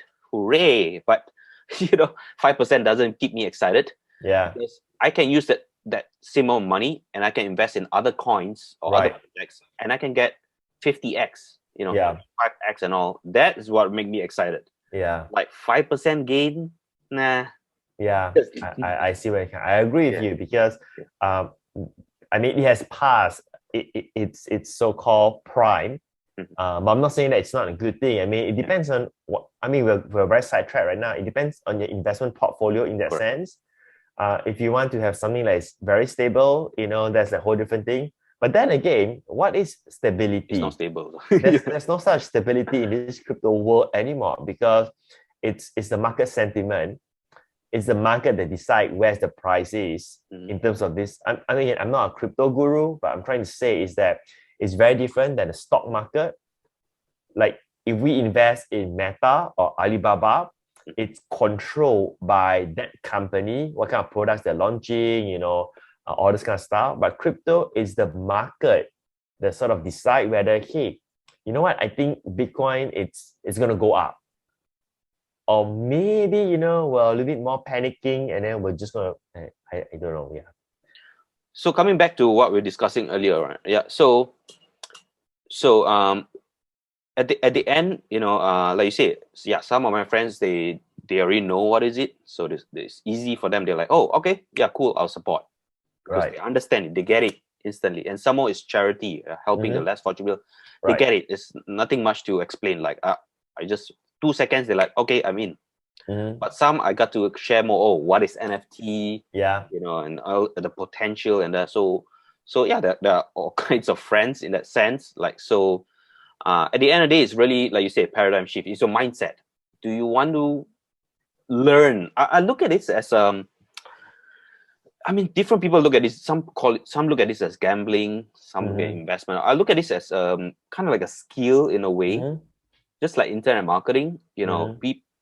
When I started 10 years ago, people are, what is internet marketing? What is all Right. this? And some people are just willing to just stay in the comfort zone, like 9 to 5 job and all. Nothing wrong with 9 to 5 job. I come from Right. that world. Some Right. people love it. I think it's just not for me. So I decided to quit my job. And nothing wrong with that. I have full respect. I have a lot of friends doing 9 to 5. Some are doing really big numbers. So it's good, right? At the end of the day, I think do whatever that makes you happy, right? Doesn't matter Right. whether you're CEO or 9 to 5 or whatever, right? Right. So I look at this as a skill to learn. Whether it's Mm-hmm. NFT, whether it's cryptocurrency, it's a skill because it, like it or not, there are some technical stuff that you need to learn. Mm-hmm. Installing MetaMask, the buying Ethereum, different platforms, using Binance app, whatever, cool coin, and there's a gazillion platforms, gazillion ways to buy. Right. So it's a skill that if you're willing to learn, I would say, if you invest, disciplinedly and not just go crazy and blindly, Right. I would say you can make a pretty good amount of wealth. And I say this with I'm a living proof. I make some profit, right? I have some friends who I've seen in the past few weeks. So we have a small crypto group. At the beginning, we're all beginners.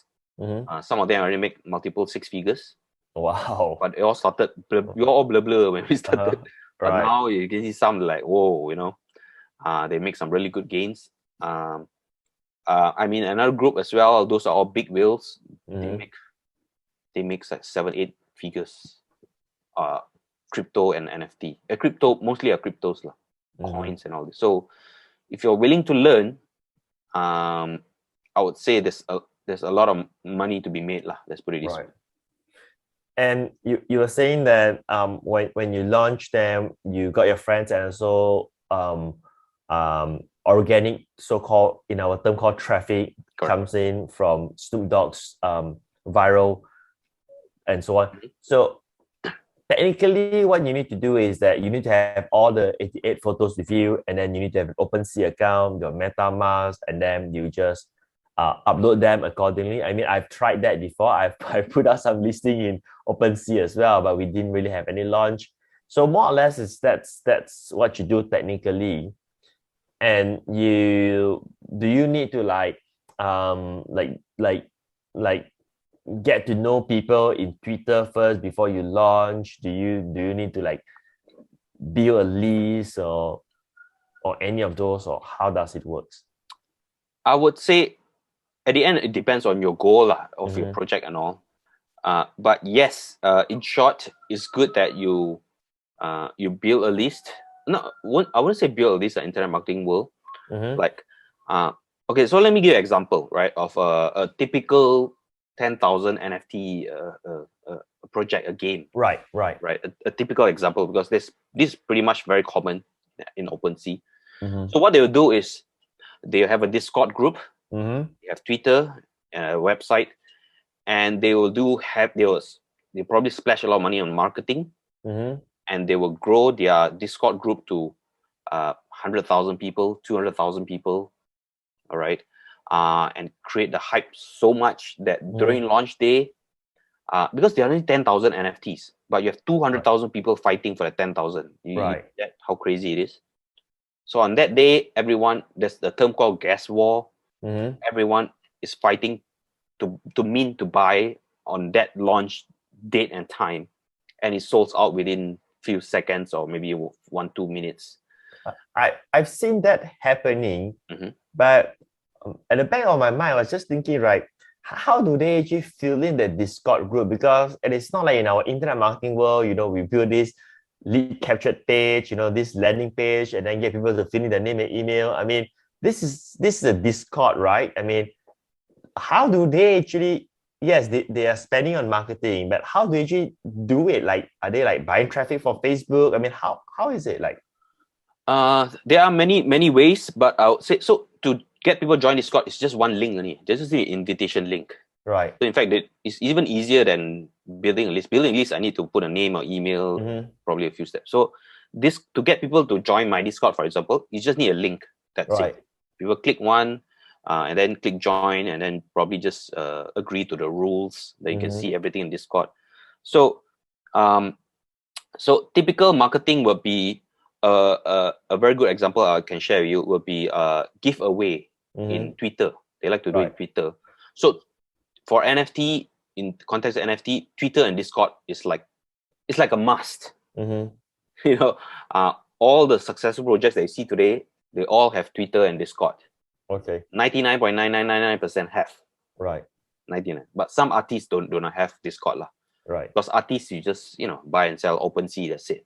But in terms of projects, projects that build community, most of them are Discord. Telegram it used to be very hot earlier this year for shit coins and meme coins.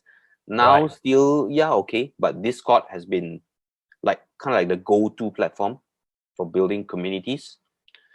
So that's where they do a lot of giveaway can be very, very viral. So what they do is like, hey, you can win this, whatever, $2,000 dollars worth of NFT. Right.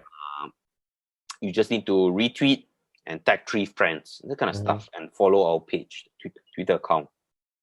Some can even you can see the retweets are like 6,000 retweets or like some crazy numbers.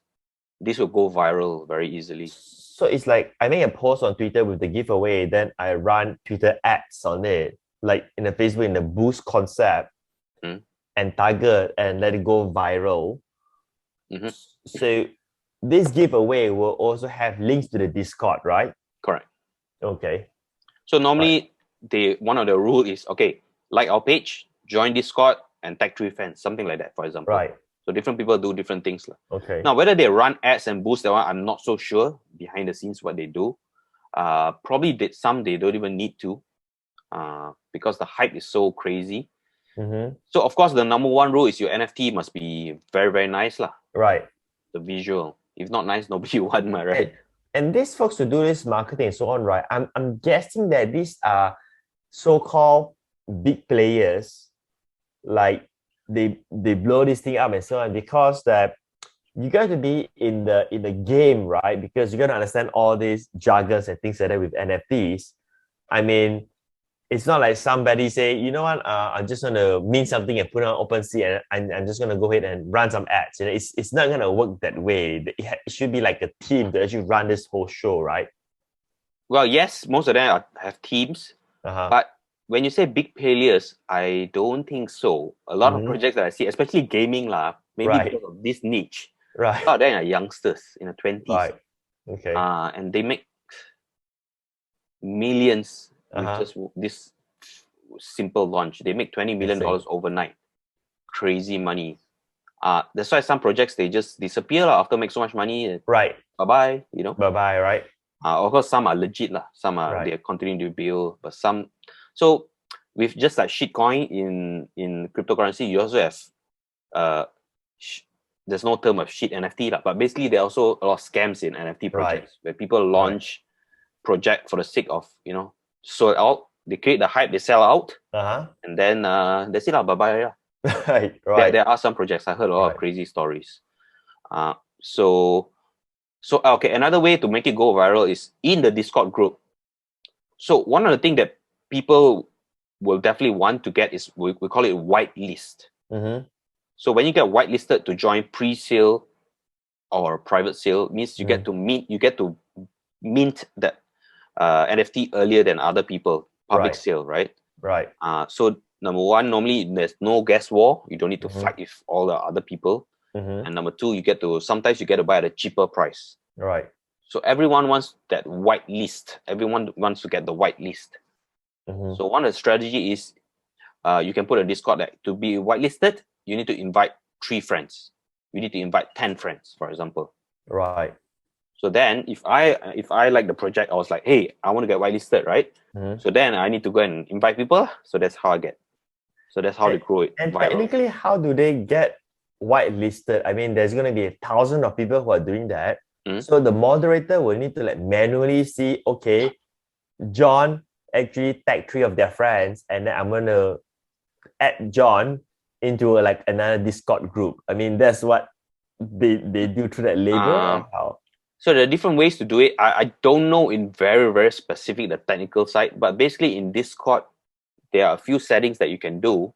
You might need to get a paid version of Discord to do all this technical stuff. Where, for example, let's say the simplest way of getting verified as a consumer, right? Let's say I let this ABC project. I invited 5 friends already.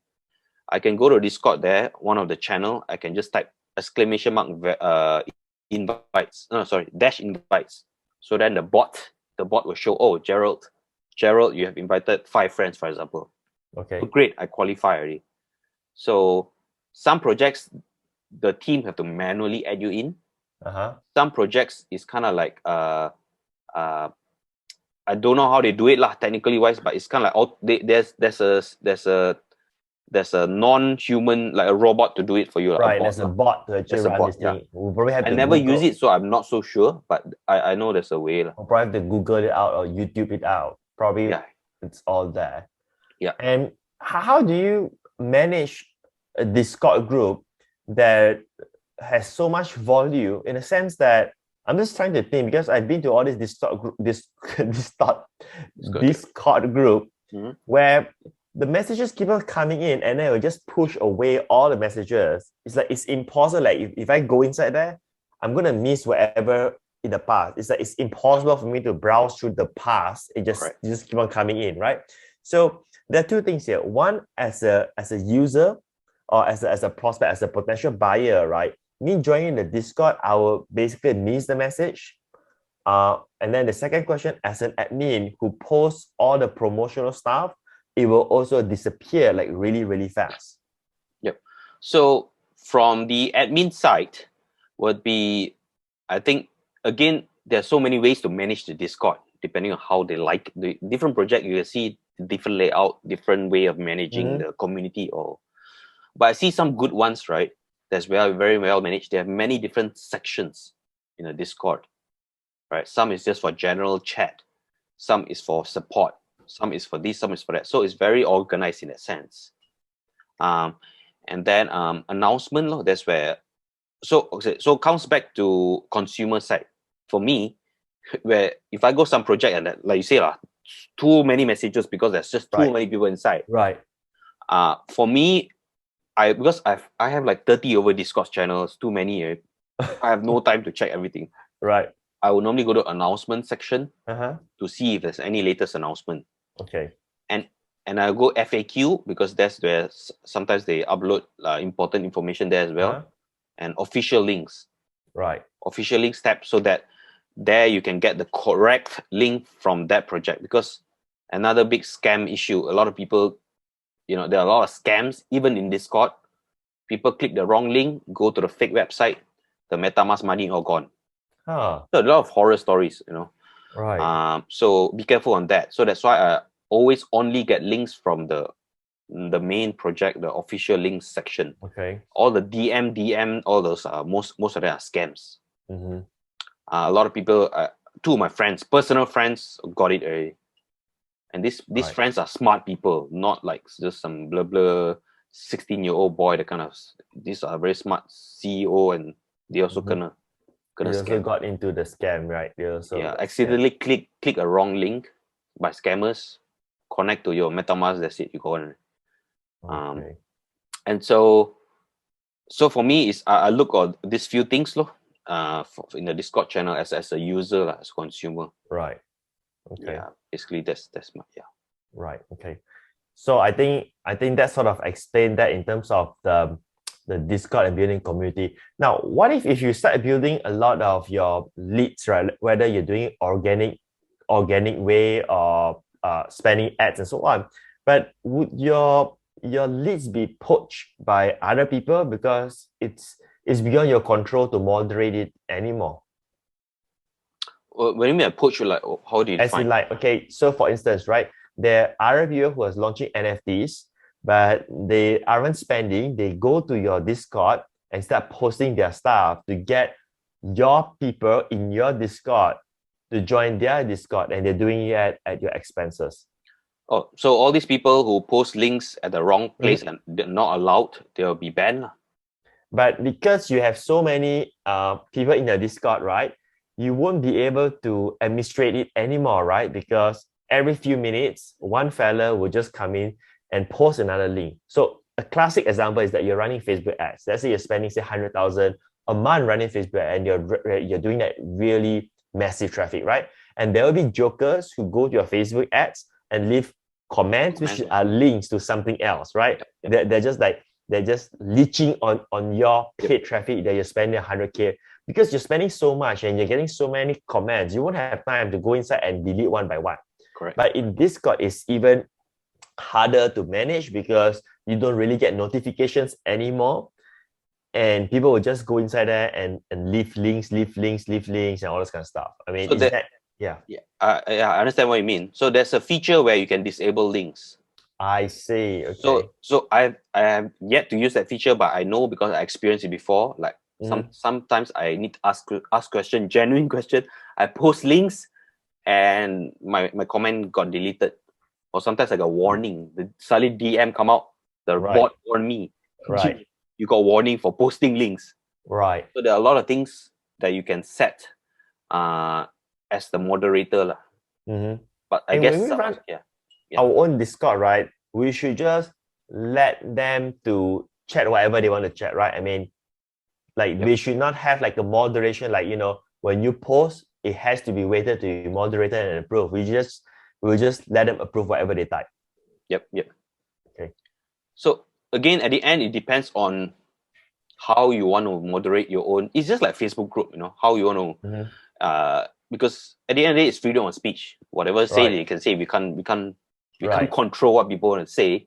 But I feel that it's also the quality of people that joins your community. If you have 100,000 of young gamers, 18, 22-year-old gamers, of course they're gonna talk a lot of whatever funny thing, right? If your Discord group or community are all 30 to 50-year-old, more matured CEO, of course they won't talk. They'll talk more mature stuff. So I guess it depends on your audience and all. I get what you mean. Yeah. Right. So we have the Discord and Twitter prior to the launch, and of course, when we go live, right? So is there like something that I will assume that we will post in Discord and Twitter to announce that we go live, because that's where we so-called build our list. Correct. Like, we usually do the email stuff, but we don't do it in this model, in this world. So when we go live, is there like any advice that you will share to avoid any mistakes or anything? Well, I would say even before you go live, do your checkings. Okay.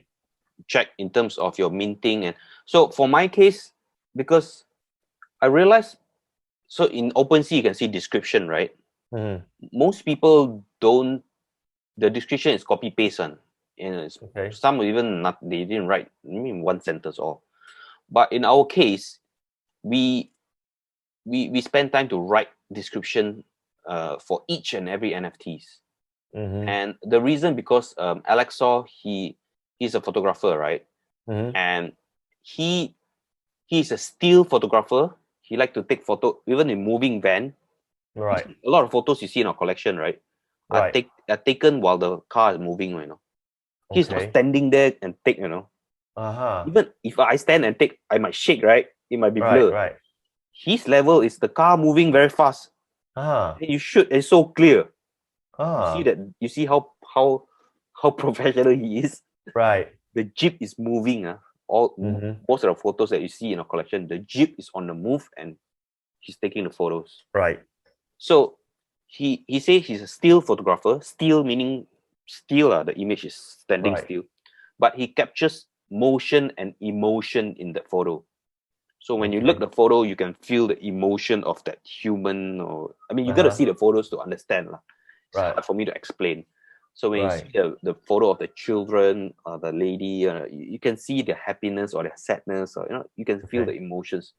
So he want to portray that in his photos. So we, you know, every photo, he want to share about a story about that photo.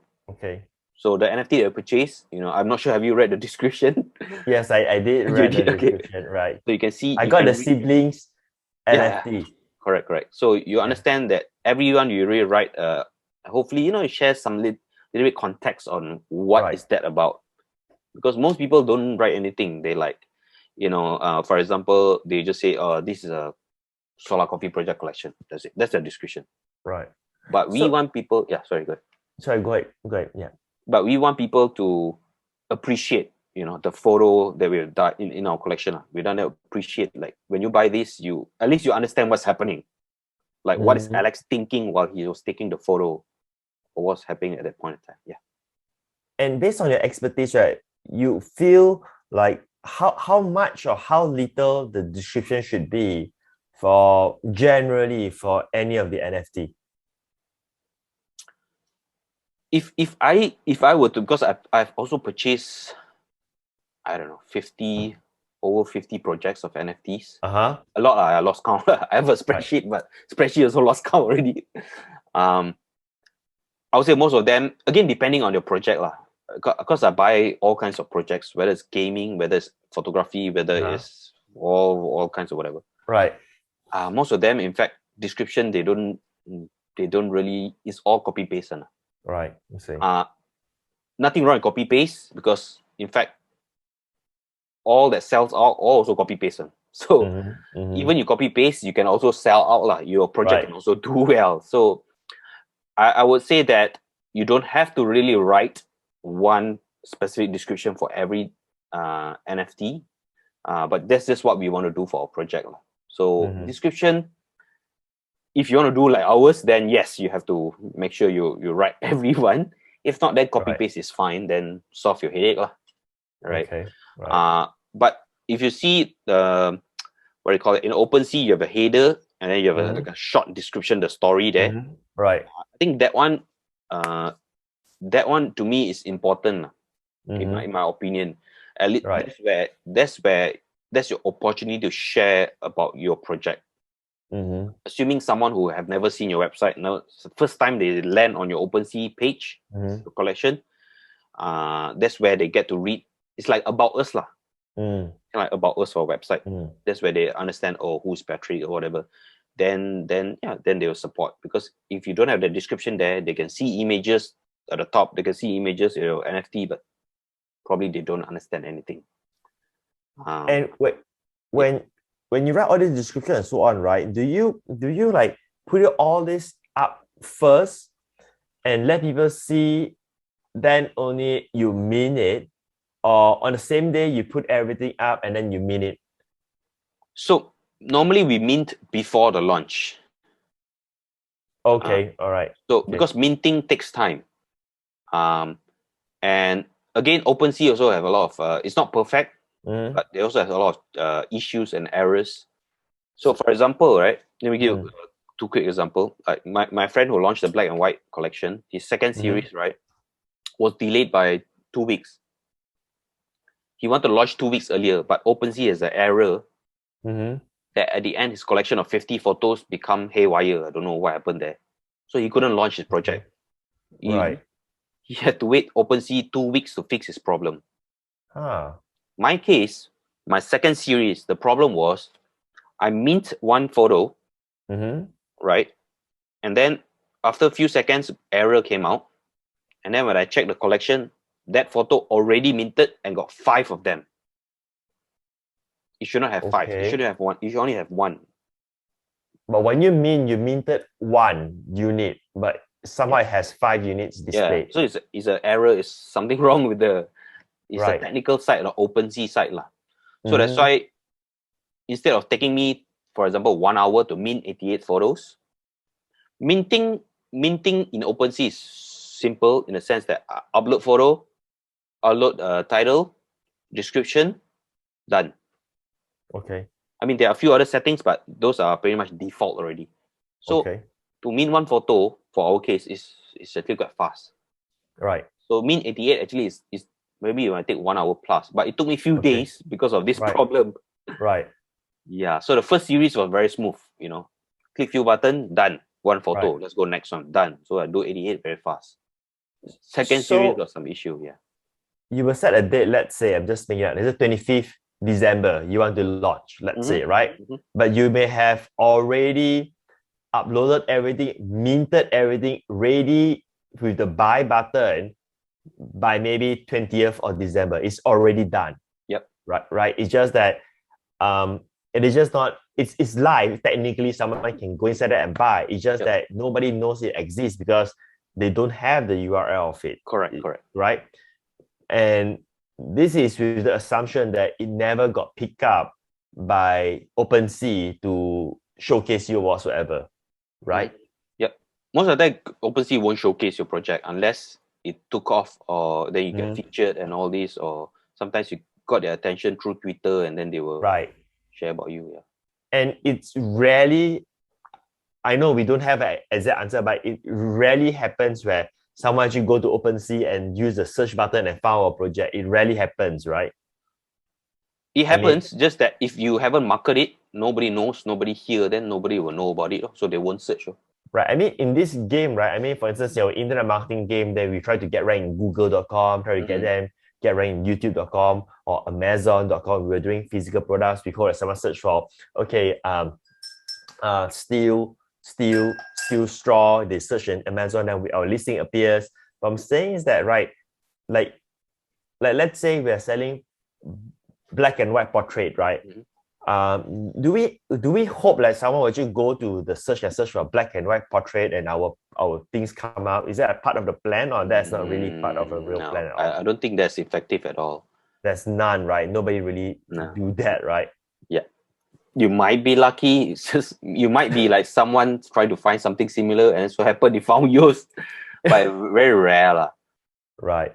Because personally, I never go there and use a search feature. I just see whatever on the first page and then the showcase. That's why I brought out the whole showcase thing. But yeah. And when you list your product, there's all these functions like there's this called level and all this kind of stuff. You know what I mean? Are those like important for you to write whatever it means? Depends on your project again.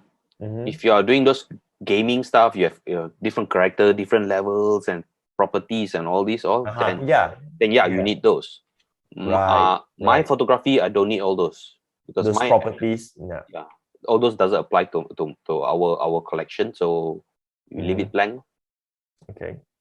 So in yours, maybe you might need, depending on how you want to launch your collection. Like I think Gary Vee has, if you see, he has properties. A few Tom Bilyeu's NFT also got. The properties you can see there are a few different ones. So depending on how you launch your collection. Okay. Yeah. For my one thing I like about NFT photography is more straightforward. Right. So it's more straightforward. Okay. Nothing ninja in a sense. Okay. Great. So basically that is that. Maybe you can share with us like your we have covered about building the community. I'm just looking through some of our notes of some of the things that I wanted to ask you. Yeah. Okay, or how about like this, right? Let's say or not me or anybody, right? Let's say someone wants to launch an NFT. What would be a suggested price, and which through this session, I sort of understand it depends on what kind of characteristic of your NFT project is. Like, like if it's photography, then there will be a set of price. If it's a French fries, then it will be set of price and so on, right? But how does someone actually gauge and decide? Like, for instance, like I'm going to launch my NFT, and mine will have two identical, no, I wouldn't say identical, two different arts, but they're identical, as in there's going to be 200 for each of them, for instance, right?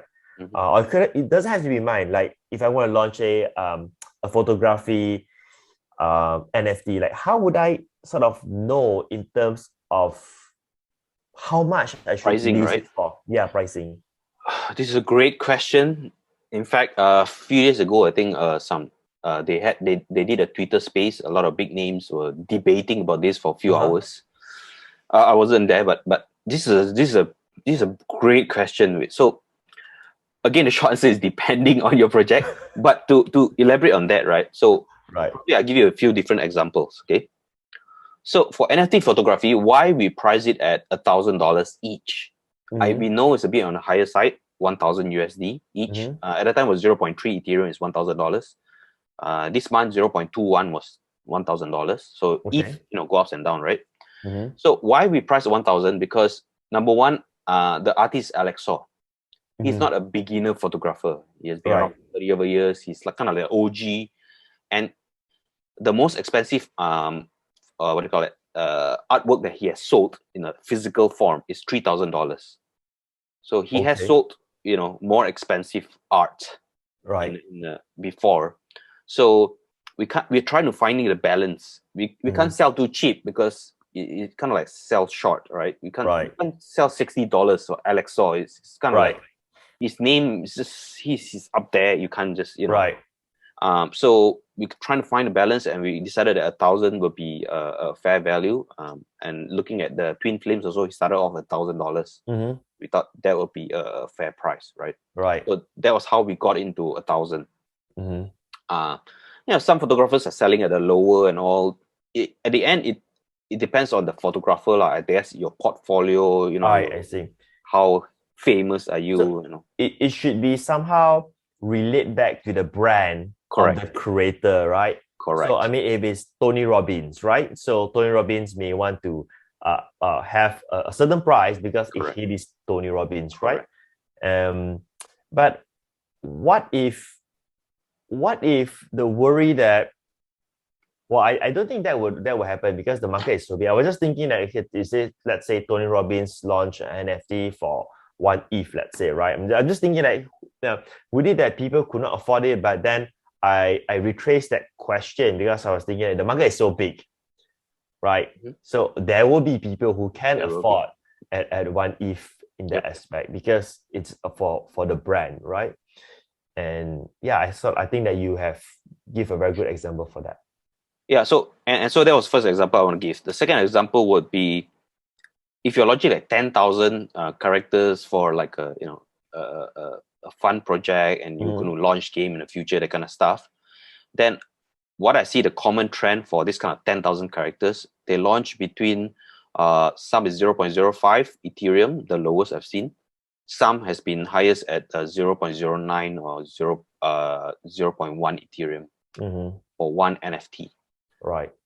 So this is kind of the range for 10,000, but so if you're beginners and you're launching, I guess, and another way, of course, what you can do is you can go to OpenSea and just search search for the top 10, top 100, top 200 ranking projects, and see if I'm launching this kind of project, so kind of like just cross check if another project is similar, how much they're selling it for, and so on. At least it gives you a kind of like a what do you call it, an idea of what is a fair value. Right. That makes sense. Yeah. Okay. So just random questions. It's like so I think that this random question I have on note here, you sort of helped me to clarify earlier, like how many NFT pieces should be sold, and I'm assuming it depends on your project again. If you're doing this French fries, you're going to be 10,000. And if you're doing photography, it could be just 50 or 100, in your case, 88. So it really depends. It really depends on what kind of NFT that you are selling for that matter, right? What is your goal? Yeah. Right. And then some other random question, like when you sell the NFT, it's in OpenSea. So when they buy, they will have the NFT inside the OpenSea account. I mean, that's what I experienced. Yep. But technically, it is sitting inside my OpenSea. And then my MetaMask would be the stats. So, I mean, the details of how much I purchased, the history, and things like that. Correct. Right. But then there's this Ether scan, there's this URL where all these links and so on. Correct. This is where the token ID, but when I click on it, it will just show another token ID, but I will never know who owns it, right? Okay, so Etherscan is basically doesn't matter whether you buy a NFT or you buy some coins or what. Etherscan is where you check the transaction of anything that you do using Ethereum. Okay. Transaction. So that's where you can see all the details. Like there's a lot of codings and all. Yeah. Grammar, but the only thing I see is basically how much I spend and all. There are a lot very detailed specific. But so okay, coming back to OpenSea, you buy something OpenSea, it is in your OpenSea account, but because OpenSea is linked to MetaMask, for example, then in MetaMask you can also see your NFT collection also. Okay. I normally don't check there, but I believe I saw mine there before. Okay. But I normally check OpenSea. Okay. And then so if you want to check, normally what I do is in MetaMask I only check how much I spend and all. In fact, in OpenSea you can also check activity there. Right. You can check buy, sell, transfer, that kind of stuff. But to more specific as to how much you spend is MetaMask lah. Okay. Through Etherscan. Or sometimes in MetaMask, if you click the what do you call that, the activity summary, they also got come up. You can see there. So that's pretty much I check there. If you want to see the kind of like what you have minted or what you have purchased, normally what I do is I'll go back to OpenSea to check there. Okay. Right. Right. And there are many other platforms out there, and OpenSea is the largest one at this moment of time. So if we buy from somewhere else, I'm just assuming that we cannot transfer it into an OpenSea account. Yep. But if other platforms use MetaMask as well as the wallet, it means that when we log into our wallet, we'll be able to see everything, like from OpenSea, from crypto.com, and any other platforms. It's all inside our MetaMask. I believe so. I so far I only purchased using in fact, I purchased using OpenSea and Immutable X. Immutable X another platform, but Immutable X I can't see my MetaMask. Right. Again, I don't check my NFTs in MetaMask. MetaMask is normally where I check how much Ethereum and all my other coins and all. Right. So Immutable X I will check in the. You can see in your inventory all there, like everything is in that platform. Right. So normally I check from the platform. It's actually just a trivia matters. It's not really that important as long as our MetaMask shows how much Ethereum we have, and our NFT is inside OpenSea and so on. It is the same resemblance as people like to ask, hey, apart than Google, Facebook, and Microsoft, where else should you run ads? I was just thinking that if you can run ads on these three platforms, I think you have sufficient traffic that you need, unless you are really a ninja marketer, that you need to go beyond these three big boys. Then but you don't really need to go beyond these three unless you really use that to the max in that sense, So maybe you can also shed some light, like what's next for Gerald So in the NFT projects. Like you have done this, you have done Series 2, and what's your plan after this? Is there gonna be new drops coming soon, or? As for me personally, for Solar Coffee, we have decided to just Series 2 is the final series, right? Because we launched this not to just make money. It's not just about money. Right. We launched this to really in fact, as we are speaking now, because thanks to Snoop, he accelerated our milestone achievement. So when we launched this series 1, right, in 10 October, like a like a Shopee Lazada sale now, 10/10. Right. So we launched 10/10 at 10 a.m. 10 a.m. Malaysian time. So our goal was like, it's okay, we go slow, right? And it might take few months to even hit our to sell everything 88. It's fine, Right. because Alex style is like, slow and steady, like, no Right. rush to sold out within 24 hours, that kind of stuff, Right. no rush to sell out in 3 minutes, that kind of stuff, right? Right. So because that's where he come from, like when you do exhibition and all this in the real world last time, it takes time, months and weeks, and so we have no high expectation as Ken. We just doing our best lah, two people trying to help people in Ethiopia, and so, but hey, Snoop Dogg supported us. He tweeted sold out in 3 minutes. It's crazy. So we already hit our milestone to install 100 solar lights already. So right now, as I'm speaking, we already ordered the solar lights to install in 30 schools. In fact, 30 lights in a school, in a few schools, I think. This is extra because our goal, if you read in OpenSea, is 100 homes. We didn't even talk about schools. But now because we hit our target and we have extra funds, right?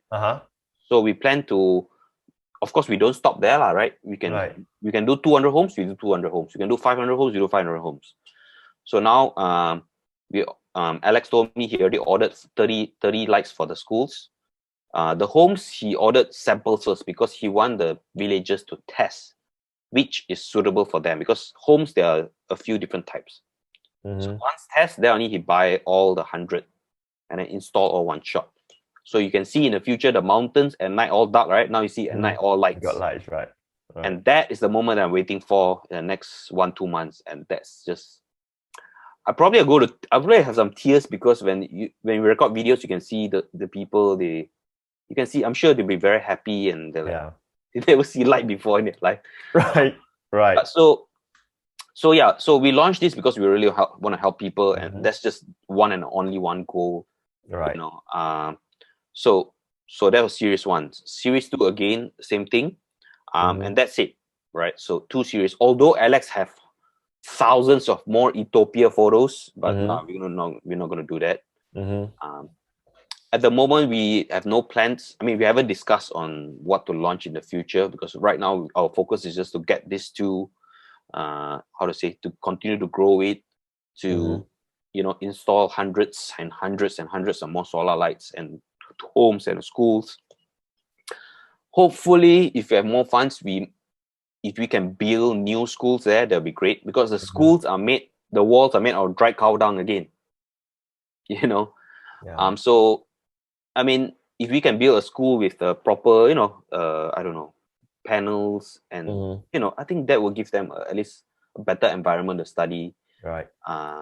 Build house, I don't know. I haven't think about that. That's possible as well. I don't think it costs a lot. I mean, build house in Penang are expensive, right? But build house in Ethiopia, I think a decent house should be not expensive. So, right now, no. In terms of launching new drops and all, none in discussion yet. Right. Funny thing is, so many people has been asking me, about, because I did post some stuff in Facebook about NFT and coins. Although I try to be very quiet. Right. In the past, I like to, I won't say the word show off, but I like to I make this, I make that. Right. Probably because I was doing coaching and want to get some students and all. Right.